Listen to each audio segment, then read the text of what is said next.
Kemudian kesehatan lingkungan itu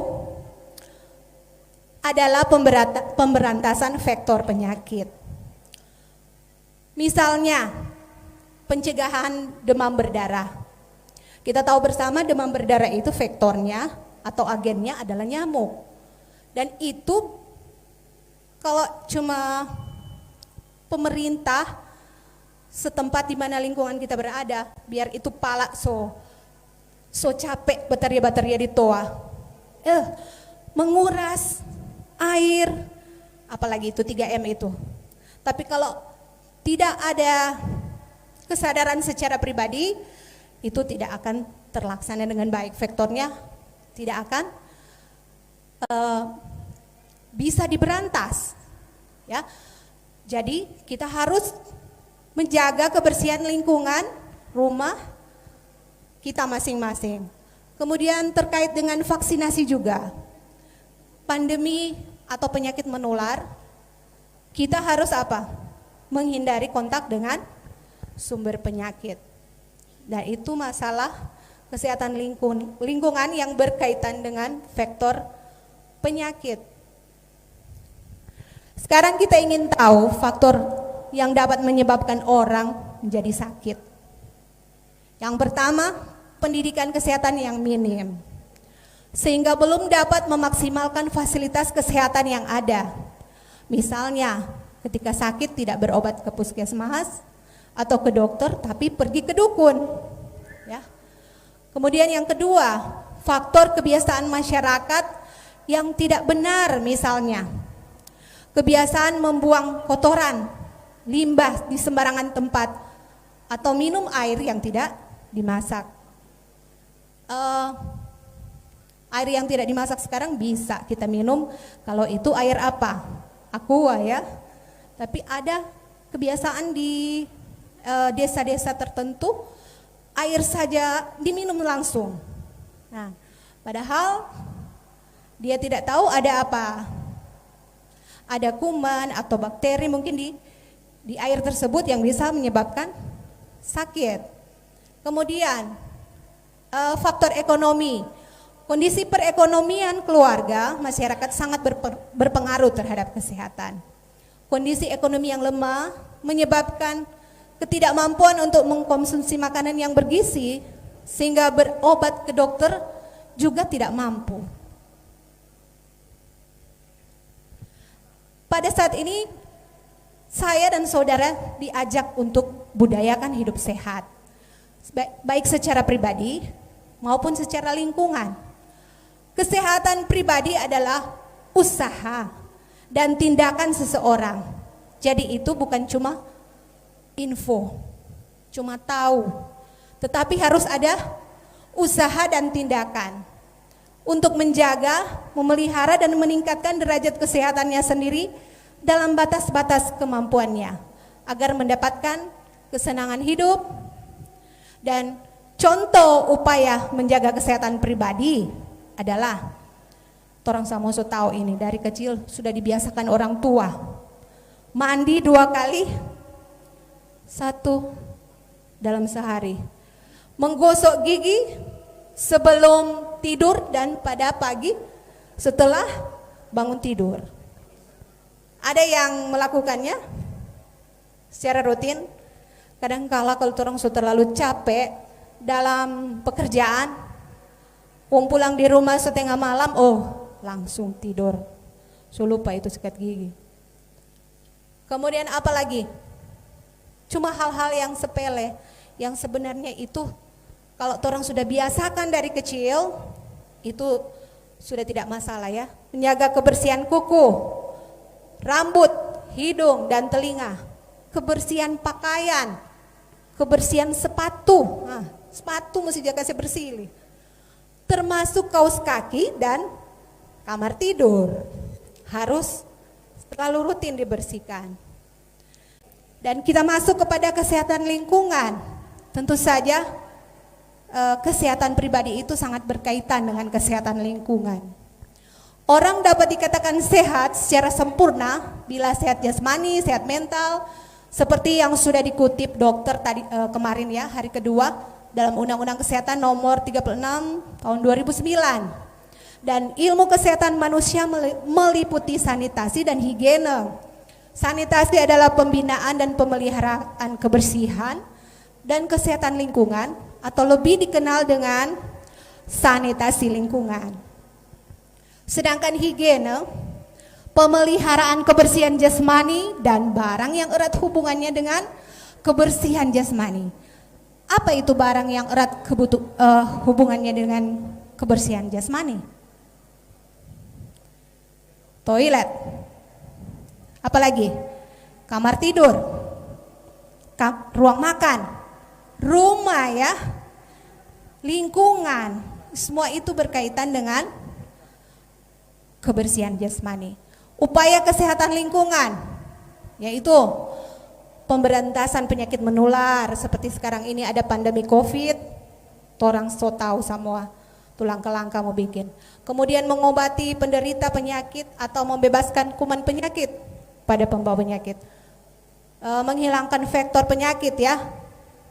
Kita sudah mengulang lagi tadi, meningkatkan taraf hidup rakyat dan seterusnya itu adalah urusan pemerintah sebenarnya, tapi pemerintah itu kalau tidak didukung oleh kita semua enggak mau jadi itu semua kesehatan lingkungan. Kemudian pencegahan pencemaran terhadap lingkungan. Mari kita perhatikan gambar ini. Mana yang saudara pilih? Yang di sebelah kiri atau yang di sebelah kanan? Ya? Yang di sebelah kiri. Saudara tahu ini mengenai pelajaran lingkungan di kelas 4 SD. Sudah diajarkan dari SD ini lingkungan. Dan saya belajar tentang lingkungan ini dari SD, SMP dikasih lagi, SMA dikasih lagi, S1 dapat ilmu lingkungan, S2 dapat lagi, S3 dapat lagi ilmu lingkungan ya. Kemudian kita perhatikan gambar yang ini, lingkungan sehat versus tidak sehat. Mana yang tidak sehat dan yang sehat? Jelas ya terlihat. Kalau yang sebelah kiri itu ada lingkungan perumahan yang asri. Kemudian yang sebelah kanan itu adalah lingkungan daerah aliran sungai, bentaran sungai yang apa? Rumah-rumah yang terdiri dari rumah-rumah kumuh dan kebiasaan orang membuang sampah sembarangan sehingga tampaklah suatu lingkungan yang tidak sehat. Mungkin saudara bilang, oh memang kalau mau bagus ya mesti berduit. Coba lihat itu perumahan-perumahan bagus, lingkungannya juga pasti bagus. Kalau tidak berduit ya seperti itu, lingkungannya kotor. Saya ingin mengingatkan kembali bahwa ada satu desa yang pernah kami kunjungi dan ini menjadi desa yang terbersih di dunia. Di sana orang enggak pernah lihat orang ada motor, ada oto, enggak. Tapi di Bali ini ya gambarnya. Karena mereka memelihara lingkungan mereka bersih, teratur dan indah, mereka ini dinobatkan menjadi desa Panglipuran di Bali, wisata desa terbersih di dunia. Dan itu menjadi pemasukan kepada mereka. Setiap orang mau masuk di desa itu mesti bayar retribusi. Bayar. Jadi pemasukan pada mereka. Dan kami pernah pergi ke sana. Saya dan pendeta menyaksikan langsung nah ada oto dorang. Ya ada motor. Kondorang desa ini masih sangat apa itu orang bilangnya? Kuno-kuno sedikit. Kalau ada dia punya masyarakat banakal atau melakukan pelanggaran, dorang bawa, dorang pasung di hutan yang di dekat desa ini. Seperti itu. Jadi kelihatannya masih apa ya? Masih kuno-kuno begitu, tetapi dalam menjaga kebersihan mereka nomor 1.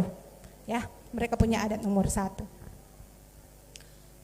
Dan upaya kesehatan kelingkungan lainnya adalah mengubah atau merelokasi lingkungan hidup sehingga faktor-faktor yang tidak baik dapat diawasi. Misalnya desa yang ditutupi oleh lumpur lapindo, akhirnya mereka harus direlokasi, ditransmigrasikan, pindah. Dan coba saudara perhatikan di gambar ini, satu kota yang sangat padat. Kalau pandemi pasti itu penyebarannya sangat cepat karena ini kepadatan ini. Jadi karena terlalu padat, perlu apanya? Pengembangan kota. Kemudian orang lihat lagi, tidak ada jalur hijau di kota ini. Padahal jalur hijau itu sangat penting untuk orang punya apa? Oksigen, pernafasan ya. Jadi perlu ada penghijauan, lahan gundul dan sebagainya, itu upaya-upaya untuk menjaga kesehatan lingkungan. Itu urusan pemerintah. Mungkin saudara akan bilang begitu. Jadi apa yang bisa orang buat untuk menjaga lingkungan? Ada. Kita tidak membuang sampah sembarangan. Kita bisa apa? Mengolah sampah yang organik. Kita bisa memisahkan ya, mana sampah yang organik, mana sampah yang anorganik, sampah yang bisa di recycle atau di reuse. Kita bisa apa? Buat apa? Pupuk. Itu sudah dari zaman dulu, dari orang POMA di Opa so tahu itu. Kalau tuh daun-daun boleh jadi apa? Pupuk. Atau yang lainnya seperti yang sedang dikembangkan sekarang itu dari apa? Yang saya dengar juga SLA mau bikin biogas itu ya. Oke, saudaraku, info tentang kesehatan lingkungan sudah berakhir. Saya tidak akan berguna berbicara kepada saudara kalau tidak ada tindakan atau upaya masing-masing kita untuk menjaga kesehatan lingkungan maupun kesehatan pribadi.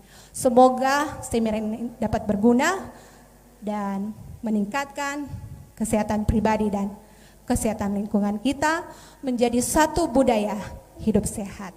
Terima kasih.